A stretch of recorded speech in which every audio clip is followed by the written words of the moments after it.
I love interruptions both in my life and in my painting. I get excited at red lights and traffic, and I look forward to toll booths and construction zones. It drives my family crazy. And I tried to Google if there's an actual medical term for people who have kinks for toll booths, and I think I'm the only one. Anyway, when I was at the College of Charleston in South Carolina about 25 years ago, and I was stuck in a painting, I would take my car down to Chalmers Street, which is the oldest cobblestone street in Charleston, and I would drive down that street over and over and over again. And I found great beauty in the notion that in this very rapid and streamlined world, I was being forced to slow down and notice every single inch, every bump. And it reminded me that there'll be things I'll never understand and never be able to do. And there'll always be somebody who can do it better than I can. And that's okay. It's okay to simply say, I don't know sometimes. The same thing in San Francisco on Lombard Street.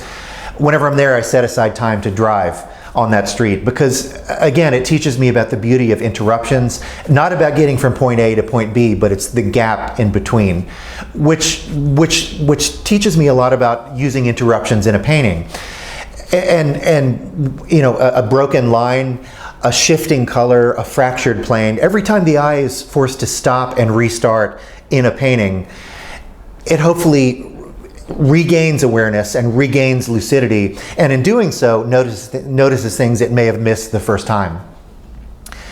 And I find that the best looking I do when I'm in front of a painting is not in those long, concentrated dial tones of staring at the painting, but it's in those spasms of when my eye is interrupted, shifted to another part of the picture, and then comes back into the dial tone of looking at the painting. Those to me are the most concentrated, most aware moments of looking. And I orchestrate my paintings with that in mind.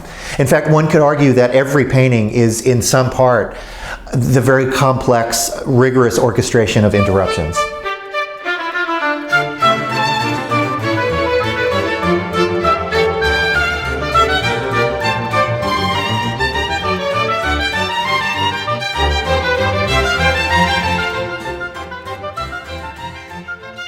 In 1991, I had the honor of winning the Basil H. Alkazi USA Award, which gave me an unrestricted amount of money to further my work, to take some time off for some of the part-time jobs I had then, and also to travel. I'd never been out of the country, except for Tijuana, and I wanted to go to Italy for, I think, 4 weeks, and I wanted to study the works of Bernini in Rome, the ceiling paintings of Tiepolo in Venice, and the masterpiece ceiling frescoes in the Palazzo Farnese of Annibale Carracci, also in Rome. And Carracci, an Italian Baroque painter, is one of my very favorites and has been for a long time. I tend to favor painters who are more eclectic, ones that don't necessarily fit into tribes, and ones that sit in that gap in between. On one hand, he employs the linear clarity of the Florentine painters like Raphael, but also with the softer edges and some of the jeweled colors of the Venetian masters like Titian.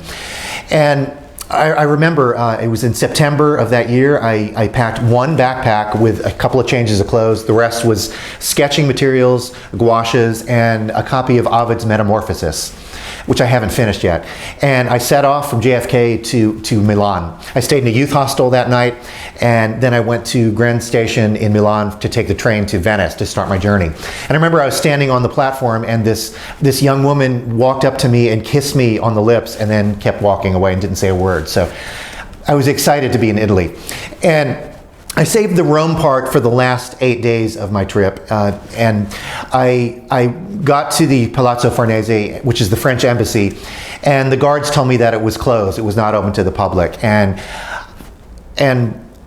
like most artists, I don't take no for an answer. So I remembered an old trick that an academic friend of mine told me years ago. Just say that you're working on a thesis. So instead of some greaseball painter, I told them that I had come all this way and I'm working on a thesis.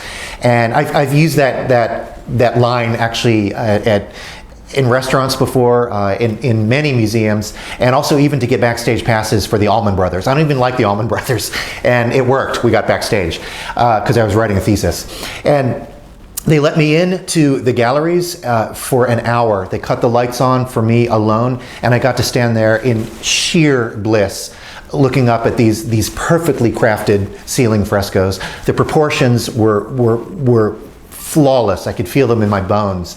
The color modulation, the intensity of the colors, the drawing, magnificent. And to this day, a lot of the structure and a lot of the interior dimension in my paintings comes from looking at ceiling frescoes. I'm a landscape painter, so of course I'm looking out and around. But a lot of the thinking in my work comes from looking up at such frescoes. And I also had an arrangement with a friend of mine here in New York, knew someone who was working on the restoration of the Last Judgment of Michelangelo in the Sistine Chapel. And I got to go up on the scaffolding and touch the kneecap of Christ. I had a white glove on. So it was a fabulous trip. I was alone. I was traveling by train. I was drawing and sleeping and eating and drinking and taking naps on hillsides under ruins. And it was an important part of the work I do. And I still have to finish Ovid's Metamorphosis.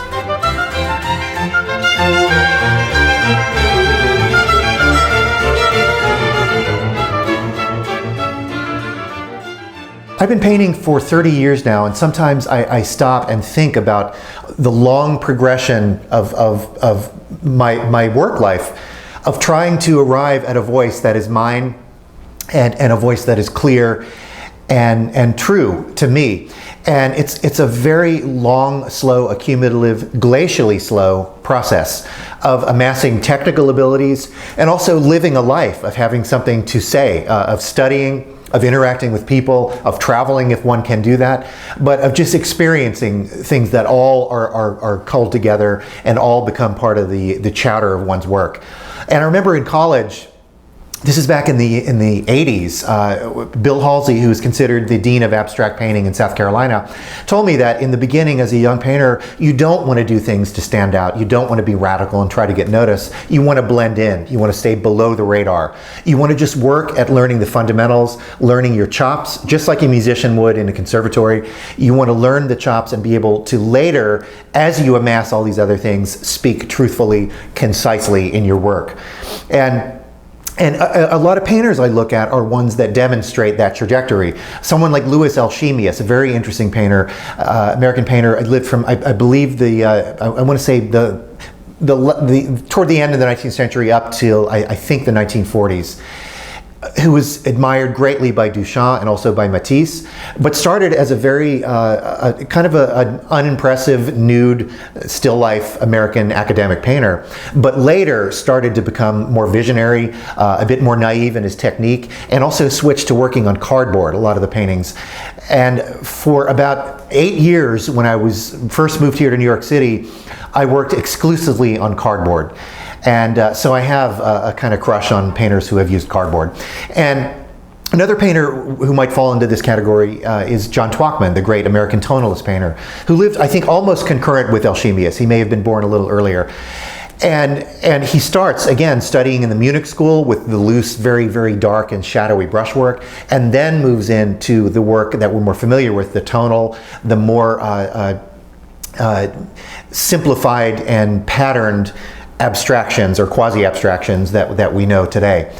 It's very important to remember the word glacially slow, because it is a very slow process. One must learn the fundamentals first, I believe. And I lecture a lot around the country in universities and colleges, and I'm often asked, how do I find my voice? How do I develop a style as a painter? And I don't say this, but as they're asking me this, I'm thinking you just took the step to not doing that. By asking if there is some shortcut, if there is some convention or formula to do that, of course there's not. It's the kid, the man or woman in the back, not asking a question, but just staring at me. That's the one that says, dude, I'm gonna take your job one day. That's the one I think that's gonna find it. So it's not a question one can ask. It's only a process of living and loving and practicing.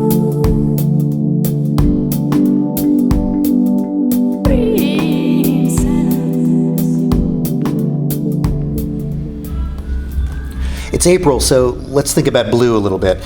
Cerulean blue here on the left is generally considered to be cooler because it's closer to green. I'm going to mix it with a little titanium white.